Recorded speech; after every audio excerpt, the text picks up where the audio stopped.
What if the person sitting right next to you, the one you trusted, the one you loved, had been playing you from the very first second you met? Not just lying to you, engineering you. Every word they said, every emotion they showed, every moment you thought was real was a carefully constructed illusion designed to make you do exactly what they needed you to do. And here's the darkest part. You'd never even know. Welcome to Dark Decode. Today we're breaking down one of the most psychologically twisted con artist stories ever put on screen. A world where nobody is who they say they are, where love itself becomes a weapon, and where the line between the hunter and the urchin. Now, Nicky doesn't look dangerous. That's the whole point. He looks charming, relaxed. The kind of guy you'd want to have a drink with. Is one of the most sophisticated con artists alive. We're not talking about some small-time hustler running a 3-card Monte on a street corner. This man is an architect of deception. He has spent decades mastering the psychology of manipulation, studying how people think, how they react, what they want to believe, and then exploiting every single one of those weaknesses with surgical precision. To Nicky Spurgeon, every person he meets is a mark. Every conversation is a transaction. Every relationship is a tool. And then she walks in. Jess. Young, beautiful, confident in a way that immediately sets off alarms for someone like Nicky. She slides into the seat next to him, starts a conversation, effortlessly charming, a little flirtatious. They're laughing, drinking, vibing, and Nicky is watching because something is off. He's been in this game long enough to recognize when someone is running a play on him. And this girl, she's running a play. He can feel it in his bones. The way she laughs a little too perfectly. The way her eyes flick toward the door every 30 seconds. And right on cue, it happens. A man storms through the restaurant entrance, face red with rage, pointing directly at Nicky. That's him! That's the guy with my wife! Classic. Absolutely textbook. The setup is simple. Jess plays the married woman, her entourage plays the jealous husband. The target, in this case, is to make the scene stop. Except, Nicky doesn't panic. He leans back in his chair, completely unbothered, and just smiles. He looks at Jess and says calmly, almost gently, "You want to try that again? Because I invented that play." Jess's mask slips just for a second, but Nicky catches it. And here's where the story takes its first unexpected turn. Instead of walking away, instead of being insulted or angry or suspicious, Nicky does something that changes everything. He offers her to teach her. Now, let's be clear about what Nicky is inviting Jess into. This isn't a ragtag group of lovable misfits. This is a professional operation, a crew of 20, maybe 30 specialists, each one an expert in a specific form of psychological or physical manipulation. You've got the pickpockets, people with hands so fast and light that they could lift your wallet while shaking your hand and you'd feel nothing. You've got the distraction artists, whose entire job is to manufacture the perfect moment of chaos, the exact split second when your tension breaks, when your guard drops, when you're vulnerable. You've got people who can pass for police officers, hotel staff, bank managers, tourists, anyone the operation needs them to be. It's less a gang and more a machine, and they have a target. New Orleans, Super Bowl weekend. Think about what that means for a moment. The Super Bowl draws hundreds of thousands of people, the wealthiest, most distracted, most emotionally charged crowd on the planet. People carrying expensive watches, overstuffed wallets, high-limit credit cards. People so deep in the excitement of the event that their situational awareness drops to basically zero. For Nicky's crew, it's basically an all-you-can-eat buffet. Jess gets thrown into the deep end immediately. Small jobs at first, a brush pass here, a misdirection there, but she's a natural. Her instincts are sharp. She reads watching her, studying her. But something else starts happening too, something neither of them planned for.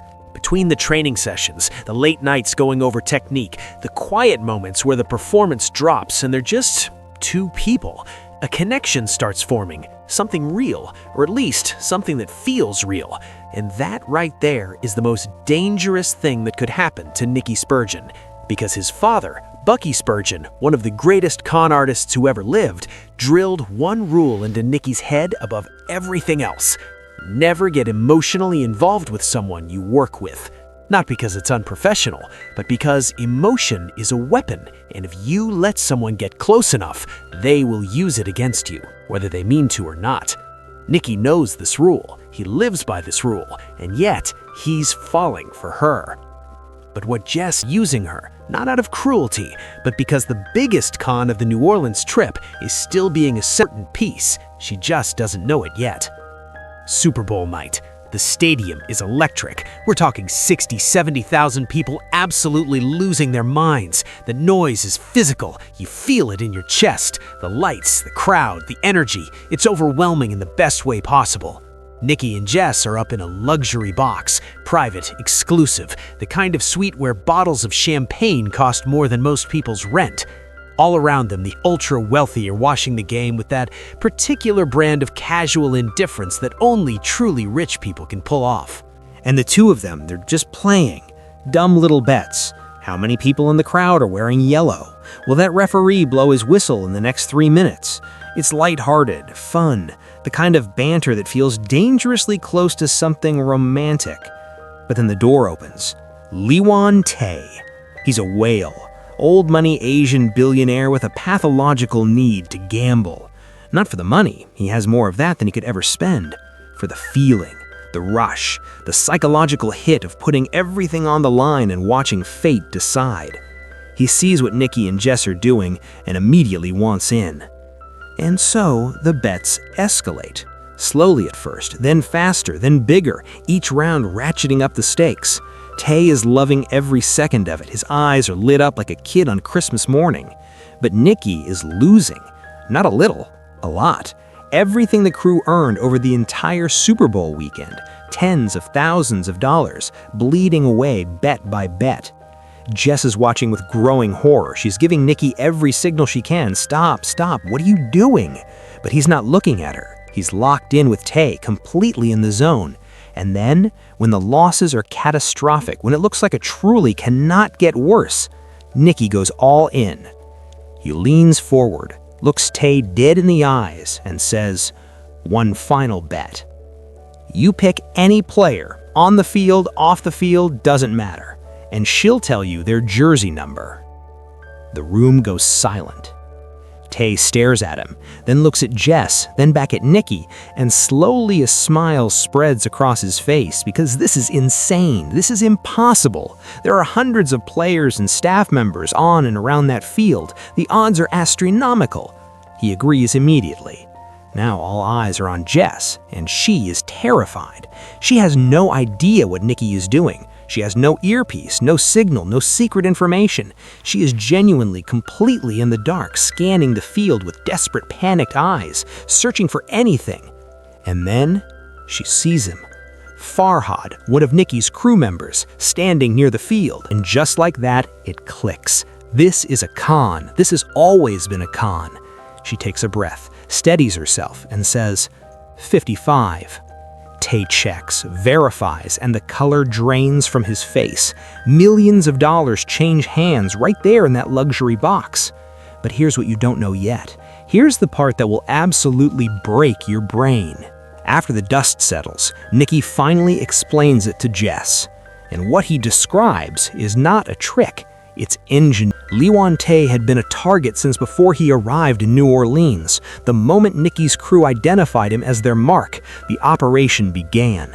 And for days, every single day of Tay's stay, he was being programmed. His hotel TV was playing content with subtle, repeated references to the number 55.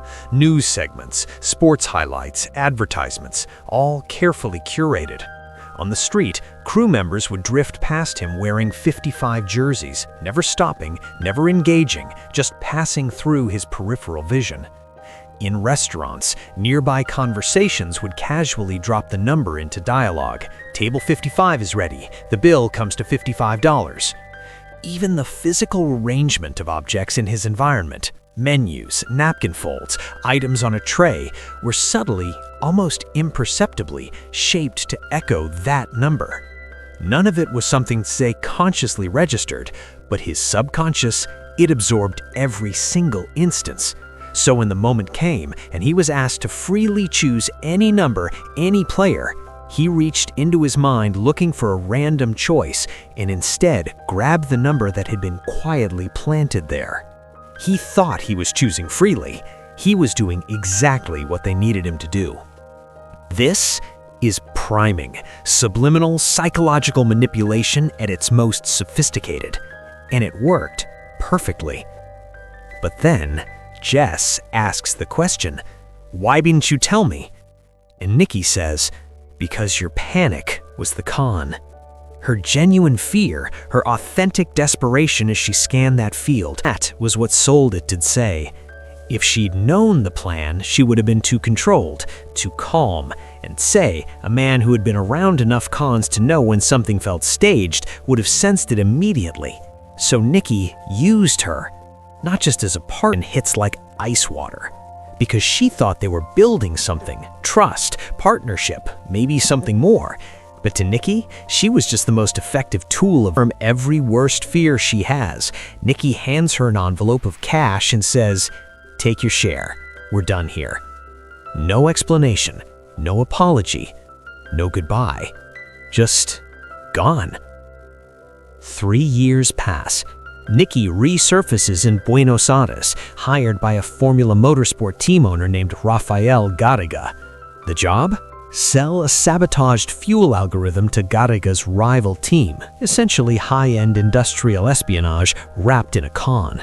And Nikki, being Nikki, he's already planning to double-cross the double-cross, selling the... It's elegant, it's ruthless, it's classic Nikki. But then, in a city of millions, he walks into a room and sees her. Jess, 3 years older, more composed, and standing next to Rafael Garriga as his girlfriend. Let that land for a second.